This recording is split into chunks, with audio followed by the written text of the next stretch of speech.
In 1845, German national Alfred Sacher started a mission station representing the Baptist Missionary Society in what would become Deutsche Kamerun. Later, a factory was built by the Vormann Company, which in 1884 would be given the rights to the Cameroon River, now called the Wouri, laying the groundwork for German colonization of the region. One World War later, Deutsche Kamerun was split under League of Nations mandates between France and Britain. While Britain would receive northern and southern Cameroon, being about 90,000 square kilometers, France would receive the lion's share of the territory at more than 430,000 kilometers of land, and including the associate territory of New Cameroon. This would result in a dominant Francophone population in the region and an Anglophone minority. Following the Second World War, the United Nations told everyone, including France and the UK, to give up their colonies and follow principles of self-determination. This passed rather swiftly in France, resulting in New Cameroon being given to the newly founded Chad, Central African Republic, Gabon, and Republic of Congo, while the main territory of Cameroun Français would become independent as La République du Cameroun. Later, the UK would join the fund, with Nigeria gaining its independence in 1960. Unsure of the future of British Cameroon, the UK decided to hold a referendum.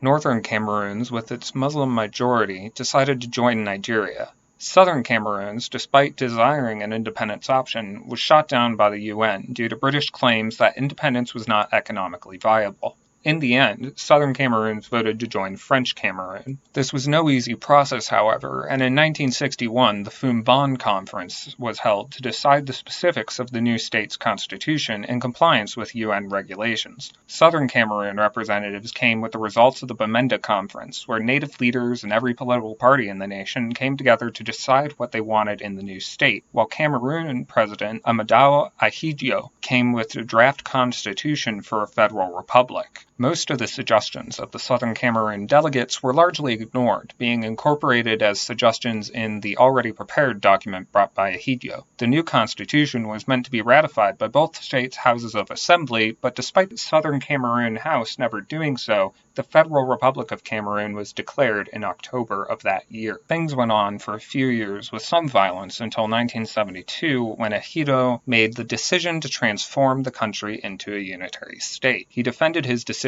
by claiming it had been agreed to in a referendum, but in reality no such referendum had occurred, and the decision violated the terms of the Foumban Agreement. Nonetheless, the change went forward. Ahidjo's successor, Paul Biya, would revert the name of the country back to the French République du Cameroun, and changes to the constitution in 1996 would essentially eliminate Southern Cameroon as a self-governing entity. Anglophones were somewhat understandably upset with this, and with the development as to their treatment overall. French was consistently prioritized over English, being the sole language of college entrance exams, state documents, and financial documents. Furthermore, Southern Cameroon government officials were disproportionately Francophones and expected Anglophones to understand French in all their interactions. Some attempts were made to fix the situation, with John Fru Ndi founding the Social Democratic Front in 1990 to oppose the Francophone Biya's People's Democratic Movement, but violence worsened in spite of this. Fed up with the situation, in September 2017, Anglophone separatists declared the independence of Southern Cameroon under the name of the Federal Republic of Ambazonia.